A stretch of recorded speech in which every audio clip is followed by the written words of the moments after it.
Specific heat capacity, हम thermal properties पढ़ रहे हैं ऑब्जेक्ट्स की, मटेरियल्स की। उसी में से एक प्रॉपर्टी है स्पेसिफिक हीट कैपेसिटी, उसकी डिस्कशन है। जब कोई भी बॉडी हीट की जाती है, उसको हीटिंग सोर्स मिलता है तो उसका टेम्परेचर राइज करता है। जितनी ज़्यादा हीट सप्लाई करते जाएं उतना टेम्परेचर राइज करता जाता है। इट मीन्स के heat supplied and rise in temperature or heat supplied and temperature are directly proportional to each other।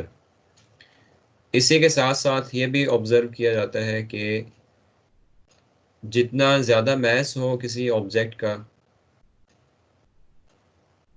उसको उतनी ज़्यादा हीट चाहिए होती है उसका टेम्परेचर राइज करने के लिए।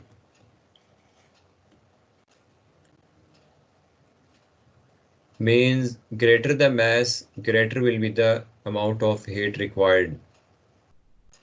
तो amount of heat required is directly proportional to mass of the object or material and temperature difference, कि किस टेम्परेचर से ऑब्जेक्ट का टेम्परेचर राइज होना शुरू हुआ है और मैक्सिमम किस टेम्परेचर तक चला गया है। यूनिट के स्टार्ट में हमने सिंबल हीट की डेफिनेशन के साथ पढ़ा था कि हीट का सिंबल है Q और इसका यूनिट है जूल्स। और अभी हम पढ़ रहे हैं कि अगर एक ऑब्जेक्ट को हम हीट सप्लाई करना शुरू करते हैं, इट मीन्स कि उसके पास पहले थोड़ी अमाउंट ऑफ हीट थी और जब हमने सप्लाई करना शुरू की तो अमाउंट ऑफ हीट जो है वो इंक्रीज होना शुरू हुई, उसकी हीट जो है वो चेंज होना शुरू हुई। That's why we are using symbol for change, delta Q. Delta Q और change in heat is directly proportional to mass times temperature difference, कि जब हीट सप्लाई करना शुरू की उस वक्त उसका टेम्परेचर क्या था और जब हमने सप्लाई करने के बाद एंड की उसका टेम्परेचर कितना राइज हो चुका है, that is change in temperature. Constant of proportionality को हम हटाएं, इक्वालिटी लाना चाहें तो हमारे पास प्रोपोर्शनैलिटी का सिंबल अगर हम ख़त्म करना चाहें तो हमारे पास इक्वालिटी और कांस्टेंट ऑफ प्रोपोर्शनैलिटी आता है। यहाँ पे हम उस कांस्टेंट को रिप्रेजेंट कर रहे हैं स्मॉल c से, and this small c is specific heat capacity. Here delta Q is the amount of heat absorbed by the body and C is the constant of proportionality called specific heat capacity और simply specific heat। इसको हम specific heat capacity भी कहते हैं और सिर्फ specific heat भी कहते हैं, दोनों इसी के लिए नाम यूज़ होते हैं। इसको अगर डिफ़ाइन करना चाहें तो वही तरीका है जैसे हम फॉर्मूले की बेस पे किसी भी क्वांटिटी को हम उसको डिफ़ाइन कर सकते हैं। C को हम अगर सेपरेट करें, C will be equal to delta Q by m delta t, ये हमारी फॉर्म बनेगी। इट मीन्स कि स्पेसिफिक हीट कैपेसिटी को अगर हमने डिफ़ाइन करना है तो हम चेंज इन हीट की बात करेंगे, उस ऑब्जेक्ट के मैस की बात करेंगे और टेम्परेचर में जो चेंज आ रहा है उसकी डिस्कशन होगी। तो हमारी डेफिनेशन कंप्लीट हो जाएगी स्पेसिफिक हीट कैपेसिटी की। Specific heat of a substance is the amount of heat. Specific heat क्या चीज़ है किसी भी सब्सटेंस की? वो अमाउंट ऑफ हीट है to raise the temperature, temperature raise करने के लिए ऑफ 1 kg मैस, ये मैस 1 kg हो। जब भी हम डिफाइन करते हैं तो यूनिट लेते हैं चीज़ें, 1 kg, 1 केल्विन, 1 जूल्स। तो ऐसे ही हम अभी जो बात कर रहे हैं कि अमाउंट ऑफ हीट रिक्वायर्ड, कितनी हीट रिक्वायर्ड है 1 kg मैस सब्सटेंस का टेम्परेचर राइज करने के लिए थ्रू 1 केल्विन, 1 केल्विन तक उसका टेम्परेचर राइज हो जाए। लेट्स एक ऑब्जेक्ट है वो इस टाइम पे 20 केल्विन पे पड़ा हुआ है और हम देखना चाहते हैं इसकी स्पेसिफिक हीट कैपेसिटी क्या है। तो हम ये देखेंगे कि वो 1 kg का सब्सटेंस, उसका टेम्परेचर 20 डिग्री से 20 केल्विन से 21 केल्विन तक पहुंचने में कितनी हीट उसको रिक्वायर होगी, कितने जूल्स हीट उसको सप्लाई करेंगे तो उसका टेम्परेचर 1 केल्विन राइज करेगा, that will be specific heat capacity in SI units. इसका यूनिट क्या बनेगा, जूल के delta Q change in heat, heat का यूनिट है joules, M mass kg and temperature का ऐसा यूनिट है kelvin, so its unit will be joules per kg per Kelvin।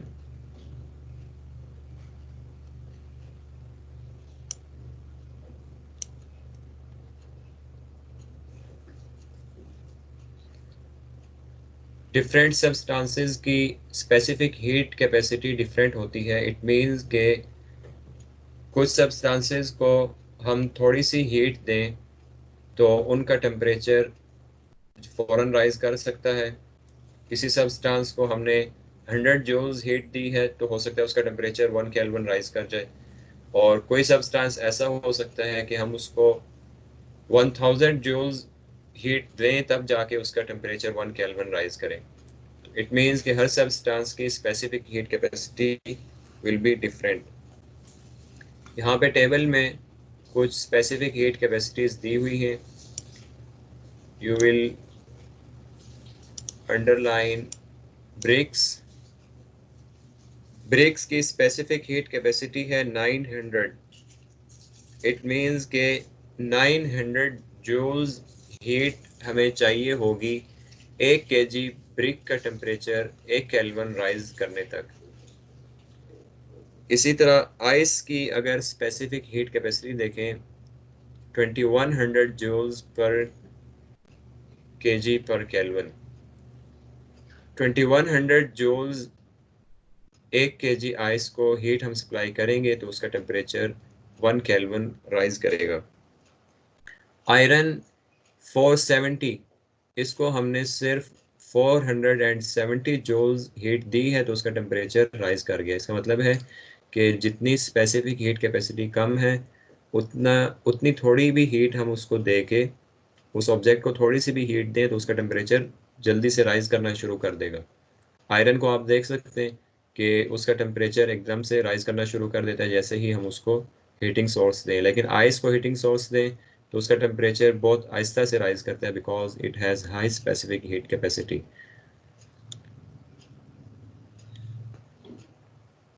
Mercury 138.6, ये वो स्पेसिफिक हीट कैपेसिटीज़ हैं जिनकी वैल्यूज़ आपको याद करनी है। Soil, dry soil 810 joules per kg per kelvin and water 4200 joules per kg per kelvin. इस soil और वाटर की अगर आप स्पेसिफिक हीट कैपेसिटी कंपेयर करें तो it is almost 5 times the specific heat of soil। It means के हमें water का टेम्परेचर 1 डिग्री राइज करने के लिए बहुत ज़्यादा हीट चाहिए होगी as compare to soil. Soil को थोड़ी सी भी हीट सप्लाई करेंगे तो वो उसका टेम्परेचर राइज करना शुरू कर देगा, और उसके 5 टाइम्स हम हीट सप्लाई करेंगे वाटर को तब उसका टेम्परेचर 1 केल्विन राइज करेगा। You have to mark bricks, यहाँ पे हाईलाइट नहीं हो रहे इस टेबल में, bricks, ice, iron, mercury, soil and water.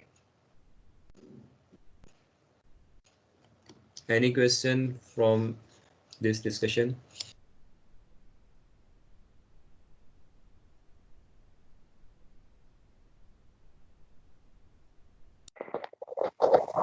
Sir definition एक बार समझा दें।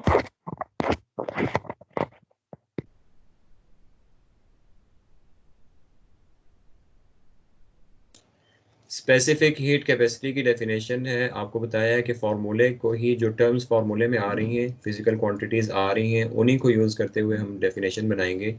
Specific heat capacity, this C क्या चीज़ है, is the amount of heat, ये हीट भी आ रही है, is the amount of heat required to raise temperature of 1 kg mass. 1 kg mass का टेम्परेचर रेज करने के लिए of the substance through 1 kelvin तक रेज करने के लिए 1 kg मास का टेम्परेचर 1 केल्विन राइज करने के लिए जितनी हीट चाहिए, that is the specific heat capacity of that substance.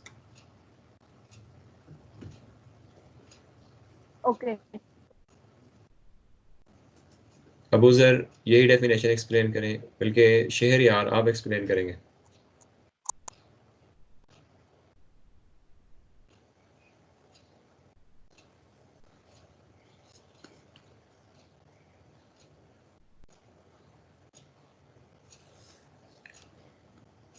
Shahryar,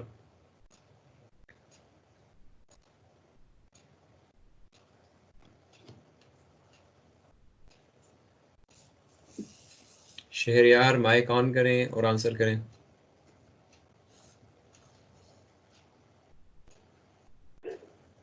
Specific heat of a substance is the amount of heat जो specific heat है substance की लेट्स वेट। जो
अस्सलाम वालेकुम। शहरयार एक्सप्लेन करें डेफिनेशन क्या है।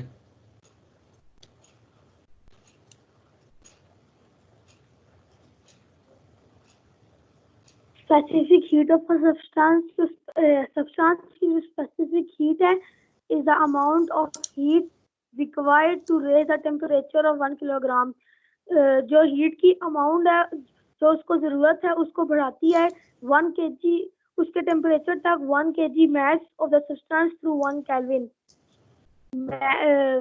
mass 1 kg के mass तक 1 kg mass of that substance through 1 Kelvin। आपको समझ नहीं आई डेफिनेशन की? अबूजर बताएं। सर जो स्पेसिफिक हीट सब्सटेंस की है वो अमाउंट होती है जो कि the amount of heat required, वो हीट रिक्वायर्ड करने की जो अमाउंट होती है वो होती है कि रेस टेम्परेचर जो होता है वो रेस करे एक किलोग्राम मैस के सब्सटेंस का, जो कि 1 केल्विन के थ्रू टेम्परेचर रेस करे। दोबारा से बताएं। एक स्पेसिफिक हीट सब्सटेंस की वो अमाउंट होती है जो कि टेम्परेचर को रेस करती है 1 किलोग्राम वेट मैस के सब्सटेंस को। वो जो अमाउंट है जो हमें चाहिए, इतनी अमाउंट ऑफ हीट जो हमें चाहिए किसी 1 kg मैस सब्सटेंस को कितना टेम्परेचर राइज कराने के लिए? 1 केल्विन। 1 केल्विन। वो अमाउंट ऑफ हीट रिक्वायर्ड है, कितनी हीट चाहिए, that is the specific heat capacity. We have example from this formula. A container has 2.5 liters of water at 20 degrees Celsius. एक कंटेनर में 2.5 litre water है जो 20 degree Celsius पे पड़ा हुआ है। How much heat is required to boil the water? Water boil करने के लिए हमें कितनी हीट चाहिए? It means we have to find delta Q. Specific heat of water हमें पता है, अभी हम टेबल में देख चुके हैं। 2.5 लीटर ये वॉल्यूम ऑफ वाटर है। हम एज्यूम करते हैं कि 1 litre of water is equal to 1 kg। So we can say that the mass of the water is 2.5 kg, क्योंकि हमारे पास फॉर्मूले में मास है। Q is equal to mc delta T. Mass is 2.5 kg. C is 4200 joules per kg per Kelvin and delta T. Delta T क्या चीज़ है कि temperature इसका राइज कर रहे हैं 20 डिग्री सेल्सियस से बॉयल करने तक, और बॉयल होता है वाटर 100 डिग्री सेल्सियस पे। तो our delta T will be 100 minus 20, and it is better to convert this temperature into Kelvin because the SI unit of temperature is Kelvin. C हमें पता है 4200, T1 जो इनिशियल टेम्परेचर था जिस पे पानी पड़ा हुआ था 20 degree, T2 is 100 degree. Change in temperature, ये टेम्परेचर चेंज कितना हो रहा है, हम फाइनल में से इनिशियल को माइनस कर दें। 100 minus 20 degree Celsius, that is 80 degree Celsius, and it will be equal to 80 Kelvin also. Can anyone tell that how these are equal? Degree centigrade और केल्विन तो हमने पढ़ा इक्वल नहीं होते, लेकिन ये इक्वल कैसे हो गए?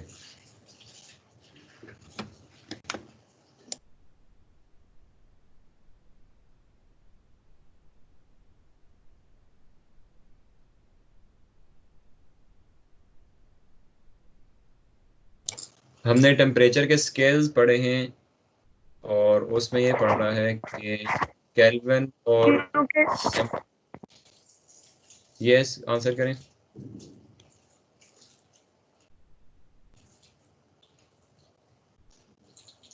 किन का आंसर आ रहा था बताएं। क्योंकि 1 डिग्री सेंटीग्रेड 1 केल्विन के इक्वल होता है, change in 1 kelvin.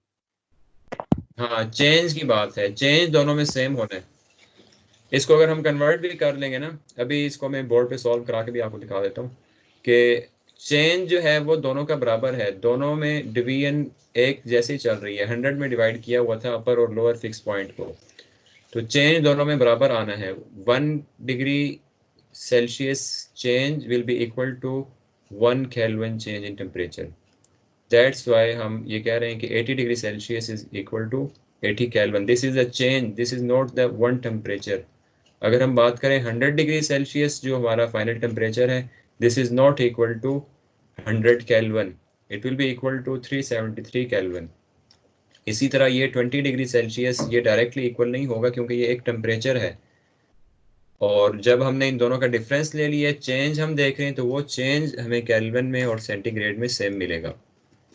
We have formula delta Q is equal to mc delta T. We put values and find the result. We have one problem in exercise.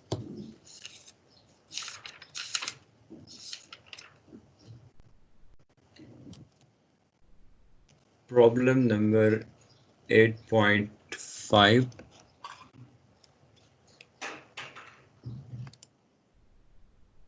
How much heat is required to increase the temperature of 0.5 kg of water from 10 degree Celsius to 65 degree Celsius.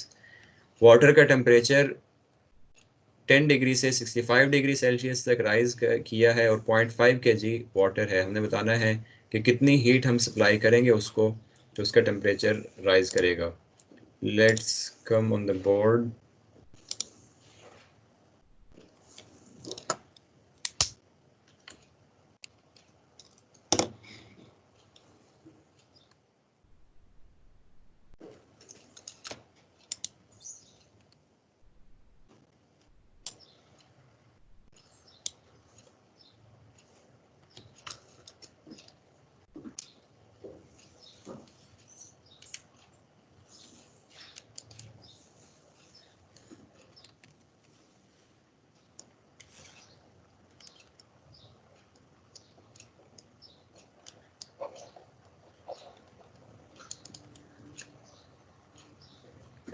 Point 5 kg is mass of water, 0.5 kg. From 10 degrees Celsius to 65 degrees Celsius means temperature 1 is 10 degrees Celsius and temperature 2 is 65 degrees Celsius, and we have to find the amount of heat required. To find delta Q, how much heat is required, we have to find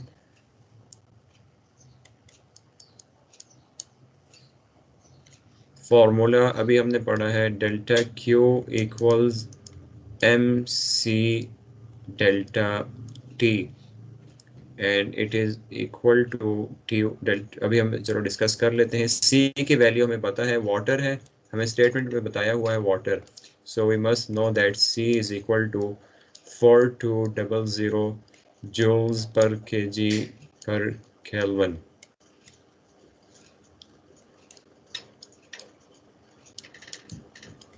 discuss करते हैं delta T. Delta T is equal to T1 minus T2 और T2 minus T1। Change हमने बताना है कितना change आ रहा है।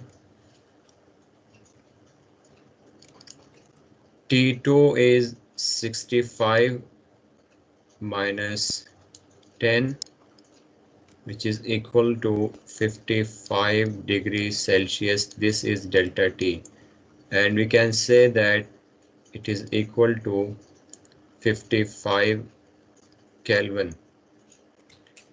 अब हम देखते हैं कि अगर इसको कन्वर्ट करें केल्विन में और फिर डिफरेंस लें फिर क्या आता है। T2 केल्विन में आएगा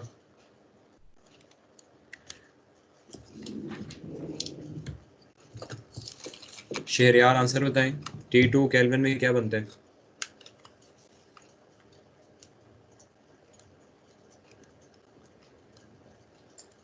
Shahryar, we have to convert temperature in degree Celsius to Kelvin. Our last discussion.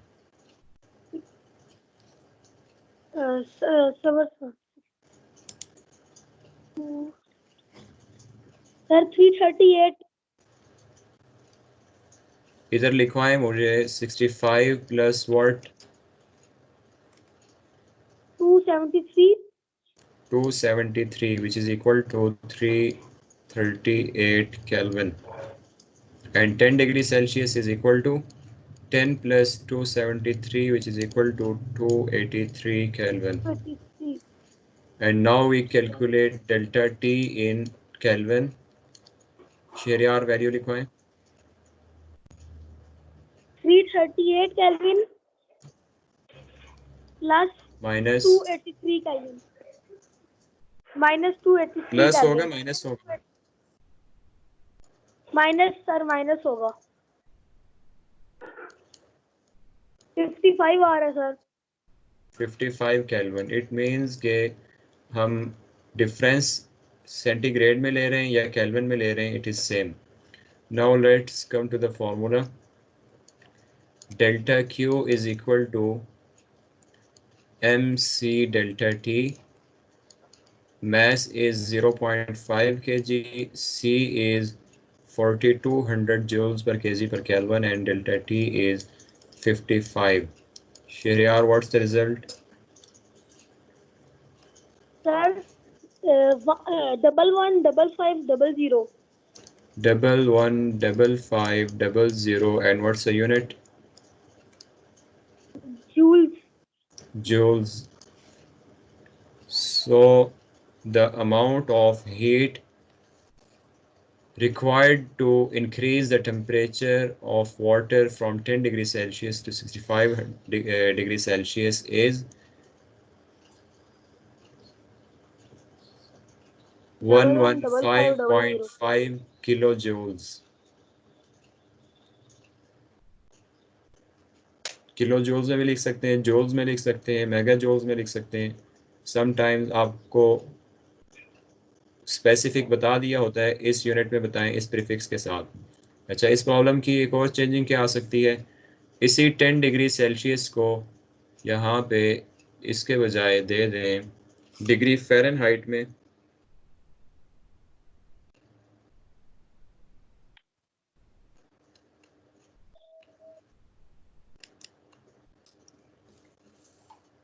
यही टेम्परेचर 50 डिग्री फ़ारेनहाइट दिया जा सकता है और 65 की जगह 149 डिग्री फ़ारेनहाइट दिया जा सकता है। Then still you have to convert into kelvin. यहाँ पे अब आपको केल्विन में कन्वर्ट करने के लिए डिग्री सेल्सियस से केल्विन में जाना पड़ेगा। ये वैल्यूज़ चेंज हो सकती हैं, 10 के बजाय कोई और वैल्यू आ जाए, ज़रूरी नहीं है इसी के बराबर चेंज करके डिग्री फ़ारेनहाइट आएगा। ये मैथ्स चेंज हो सकता है, तो इस तरीके से न्यूमेरिकल प्रॉब्लम चेंज होते हैं। रिजल्ट आपने लिख लिया होगा। The amount of heat required to increase the temperature from 10 degree to 65 degrees Celsius is 115500 joules.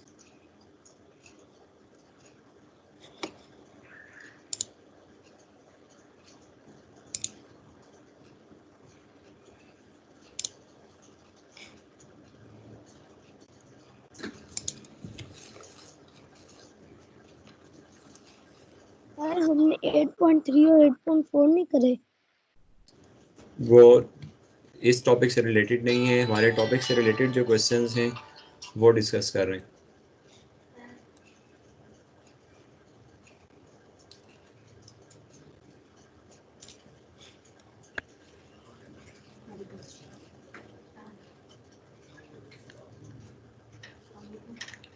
Specific heat capacity हमने देखा है कि कुछ सब्सटेंसेस की काफ़ी ज़्यादा है, कुछ की काफ़ी कम है और किसी की मॉडरेट है। इस प्रॉपर्टी को यूज़ करते हुए हम डेली लाइफ में अपने रिक्वायरमेंट के मुताबिक ऑब्जेक्ट्स यूज़ करते हैं। जहाँ पे हमें कोई ऐसा काम है कि हमें हीट ट्रांसफ़र फौरी करानी है, तो हम ऐसा ऑब्जेक्ट यूज़ करेंगे, ऐसा मटेरियल यूज़ करेंगे कि जो वहाँ से हीट कैरी, जहाँ किसी जगह पे हीट काफ़ी ज़्यादा है और वहाँ से हम हीट ले के दूसरी जगह पे जाना चाहते हैं, उसको कूल कराना है, तो ऐसा ऑब्जेक्ट यूज़ करेंगे जिसकी स्पेसिफिक हीट कैपेसिटी ज़्यादा हो, ताकि वो ज़्यादा से ज़्यादा अमाउंट हीट कैरी कर सके और दूसरी जगह पे लेके जा सके। जस्ट लाइक अगर हम डिस्कस करें ऑटोमोबाइल इंजन में जो वाटर यूज़ करते हैं रेडिएटर में उसकी कूलिंग के लिए, उसके पीछे भी यही कॉन्सेप्ट है। इम्पोर्टेंस क्या है, large specific heat capacity of water. Water specifically discuss हो रहा है, उसको कंपेयर कर रहे हैं सॉइल के साथ। और एक और डिस्कशन है सेंट्रल हीटिंग सिस्टम की। मेन जो इसमें डिस्कशन है, importance of large specific heat capacity. Large specific heat capacity ज़्यादा होने से उसकी हमारी डेली लाइफ में क्या इंपॉर्टेंस है, हमने डिस्कस कर लिया है। Specific heat of water is 4200 joules per kg per kelvin. This is very interesting topic कि जिसमें हम ये जान सकेंगे कि वो ऑटोमोबाइल इंजन में हम पानी क्यों यूज़ करते हैं रेडिएटर में, और इसी तरह सॉइल जो हमारे डेजर्ट एरियाज़ हैं वहाँ पे टेम्परेचर क्यों जल्दी राइज़ करता है, इस सब की रीज़न इसके अंदर डिस्कस होनी है। Specific heat of water is 4200 joules per kg per Kelvin and that of dry soil 810 joules per kg per Kelvin. It means the specific heat of water is 5 times more than the specific heat of dry soil.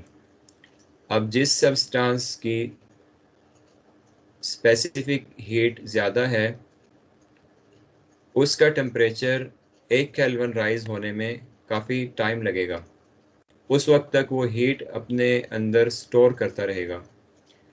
अब soil है उसकी specific heat capacity कम है, it means कि इसको थोड़ी सी heat मिलेगी, इसका temperature rise करेगा, थोड़ी सी और मिलेगी, इसका टेम्परेचर और राइज कर जाएगा, इसका टेम्परेचर जल्दी जल्दी राइज करना शुरू कर देगा as compare to the temperature of water.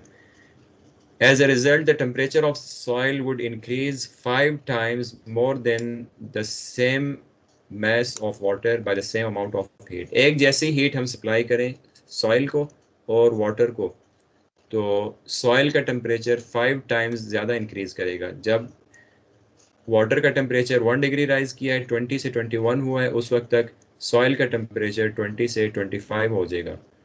Water का टेम्परेचर 20 से 22 हुआ है, उस वक्त तक सॉइल का टेम्परेचर 30 हो जाएगा। इट मीन्स कि सॉइल का टेम्परेचर ज़्यादा से ज़्यादा इंक्रीज कर रहा है। जब सॉइल का टेम्परेचर इंक्रीज कर रहा है, अगर हम इसको अपनी डेली लाइफ में देखें, डेजर्ट एरियाज़ लें, तो उस सॉइल के ऊपर हमारी एयर होती है और वो टेम्परेचर राइज का इफेक्ट जाना शुरू हो जाता है एयर में और वो एयर हीट अप होना शुरू हो जाती है। यही कॉन्सेप्ट हमने यूनिट 9 में भी पढ़ा है, land breeze and sea breeze में। Thus the temperature of land rises and falls more rapidly than that of the sea. Land का टेम्परेचर जल्दी राइज भी करता है और फॉल भी करता है एज कम्पेयर टू सी, क्योंकि सी में वाटर है और उसकी स्पेसिफिक हीट कैपेसिटी ज़्यादा है। जिस चीज़ का टेम्परेचर जल्दी राइज कर रहा है, इट मीन उसका टेम्परेचर जल्दी फॉल भी करेगा। Hence the temperature variation from summer to winter are much smaller at places near the sea than land far away from the sea. ये कॉन्सेप्ट है लैंड एंड सी ब्रीज का जो हम detail में discuss कर चुके हैं यूनिट 9 में। नेक्स्ट है वाटर की स्पेसिफिकली डिस्कशन है कि वाटर की जो लार्ज स्पेसिफिक हीट कैपेसिटी है इसको हम डेली लाइफ में कहाँ यूज़ कर रहे हैं। Water has a large specific heat capacity, for this reason it is very useful in storing and carrying thermal energy. जब उसकी स्पेसिफिक हीट कैपेसिटी काफ़ी ज़्यादा है तो हम उसको किसी ऐसी जगह पे यूज़ करा सकते हैं जहाँ पे हमें ज़्यादा एनर्जी स्टोर करानी है। द कूलिंग सिस्टम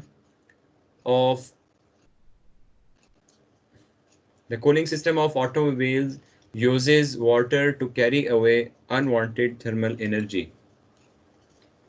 रेडिएटर में हम वाटर यूज़ कर रहे हैं ताकि इंजन से हम अनवांटेड थर्मल एनर्जी को, वो काफ़ी ज़्यादा अमाउंट ऑफ एनर्जी है, हम उसको कैरी करके रेडिएटर तक लेके आ सकें और वहाँ से हम इन्वायरमेंट में उसको ड्रॉप कर दें। In an automobile, large amount of heat is produced by its engine due to which its temperature goes on increasing. Engine के अंदर क्योंकि हीट जनरेट होती जा रही है कंटिन्यूसली और काफ़ी ज़्यादा अमाउंट ऑफ हीट है, तो जब हम उसके पास वाटर लेके आएँ तो वाटर वो हीट एनर्जी स्टोर करता रहेगा, उसका टेम्परेचर इतना जल्दी राइज़ नहीं करेगा, ऑल्दो वो काफ़ी राइज़ हुआ होता है, लेकिन अगर हम उसको कंपेयर करें सॉइल के साथ या कुछ और लिक्विड्स के साथ तो वाटर का टेम्परेचर इतना राइज़ नहीं करेगा जितना किसी और सब्सटेंस का कर रहा होगा।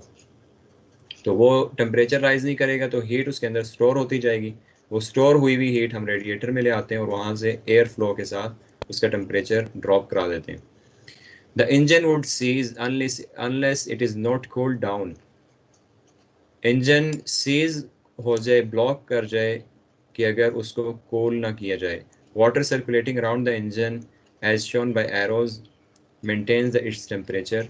वाटर रेडिएटर में हम फिल करते हैं, रेडिएटर में फिन्स होती हैं और इसको सर्कुलेट कराया जाता है, इंजन की तरफ लेके जाते हैं, इंजन की वॉल से टच करा के इस सिलेंडर्स के साइड से होता हुआ ये वापस आ जाता है रेडिएटर में। यहाँ से नीचे इसका फ्लो है, राइट साइड पे जा रहा है, उससे इंजन से हीट ली अपना कुछ टेम्परेचर इसका राइज हुआ, हीट एनर्जी अच्छी खासी कैरी करके ये वापस रेडिएटर में आ गया। अब यहाँ पे एयर इसके साथ क्रॉस फ्लो में इससे पास कराई जाती है, तो वाटर के अंदर जो हीट स्टोर हुई भी होती है वो एयर ले लेती है और वाटर वापस अपने एक नॉर्मल टेम्परेचर पे आ जाता है। उसी वाटर को हम फिर इंजन में भेजते हैं, वहाँ से वो दोबारा हीट कैरी करता है, काफ़ी अमाउंट ऑफ हीट कैरी करके वो फिर आ जाता है रेडिएटर में और ये साइकिल चलता रहता है। Water absorbs unwanted thermal energy of the engine and dissipates heat through its radiator. Radiator के through water heat energy dissipate कर देता है। Any question from this second paragraph?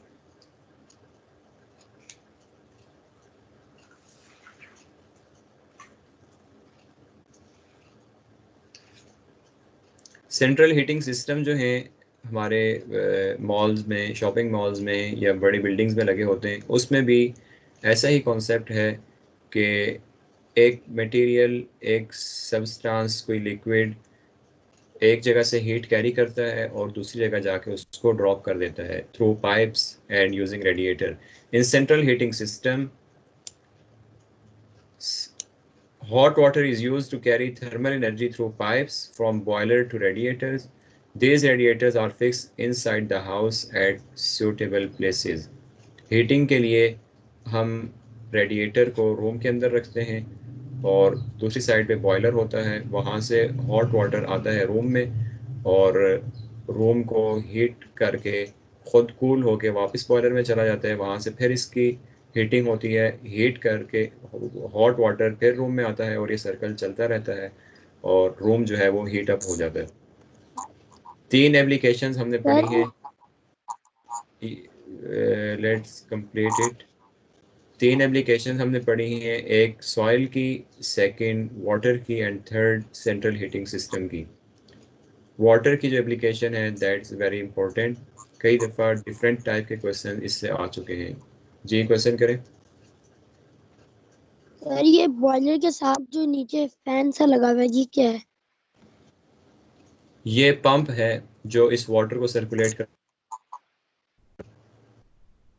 इस वाटर ने मूव तो करना है ना, बॉयलर से जाएगा रूम में, रूम से घूमता हुआ इसने आना है वापस बॉयलर में, तो इसको कोई फोर्स मिलेगी तो ये मूव करेगा। ये पंप है कि जो इस पानी को मूव कराएगा। Okay sir.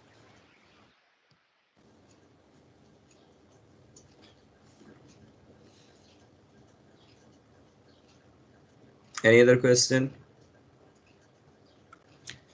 इस पैराग्राफ के साथ एक क्वेश्चन आप लिख लें,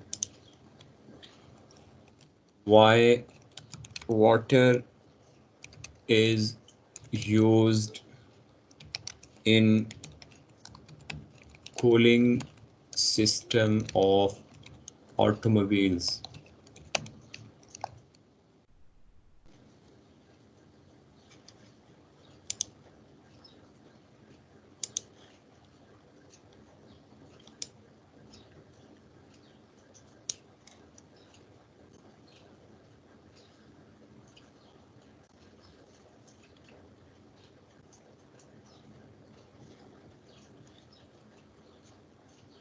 इसका आंसर अगर सिर्फ शॉर्ट फॉर्म में लिखना है तो आप यहाँ तक लिख सकते हैं, और अगर ये लॉन्ग में आ जाए तो आप इसकी वर्किंग साथ इंक्लूड करेंगे कि ये थर्मल एनर्जी कैसे कैरी करता है।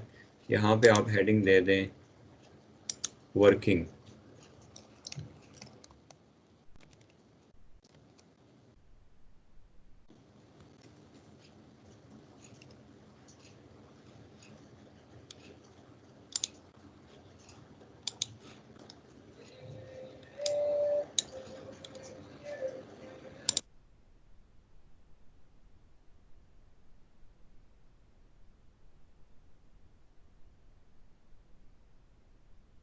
ये 3 पॉइंट्स में आप इसका पूरा आंसर कर सकते हैं। सेंट्रल हीटिंग सिस्टम का भी क्वेश्चन समटाइम्स पूछा जाता है, उसका भी आंसर ये पूरा पैराग्राफ आप प्रिपेयर करें, और इसके लिए आप अगर लॉन्ग में आ रहा है तो इस फिगर को भी अच्छा सा सिंप्लीफाइड फॉर्म में बना सकते हैं। इसी पैराग्राफ से रिलेटेड एक और क्वेश्चन यहाँ पे लिख लें।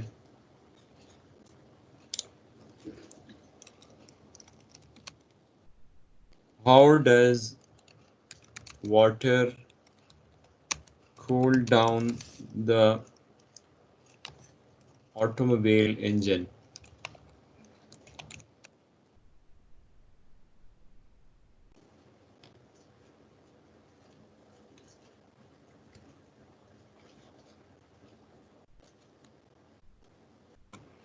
Excuse me, sir. Yes. Sir ये फर्स्ट पैराग्राफ से कौन सा क्वेश्चन आएगा? इस पूरे टॉपिक के साथ एक क्वेश्चन लिखें। What is the importance of large specific heat capacity of water? 6 marks का एक क्वेश्चन 2015 में आ चुका है।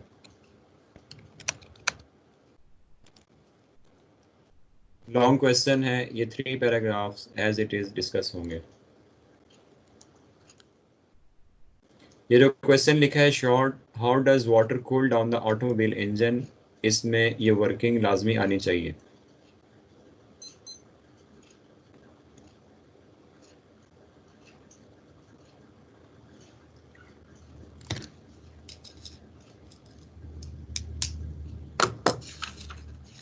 Exercise question 8.8. Define specific heat capacity. How would you find the specific heat of a solid? Page 174 पे आप define करेंगे। Specific heat capacity is amount of substance की definition, उसका, और उसके बाद आपने लिखना है। यस, एक्सरसाइज क्वेश्चन 8.8 समझ नहीं आ रही आपकी? क्या क्वेश्चन है? नहीं सर, बात नहीं आ रही। एक्सरसाइज क्वेश्चन 8.8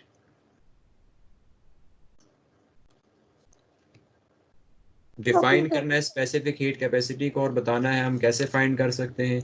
तो फाइंड करने के लिए हमारे पास फॉर्मूला है जो हमने इसी टॉपिक में पढ़ा है। We can find specific heat capacity by using this formula, और उसका यूनिट भी आगे आपने बता देना है, इसका ये यूनिट है।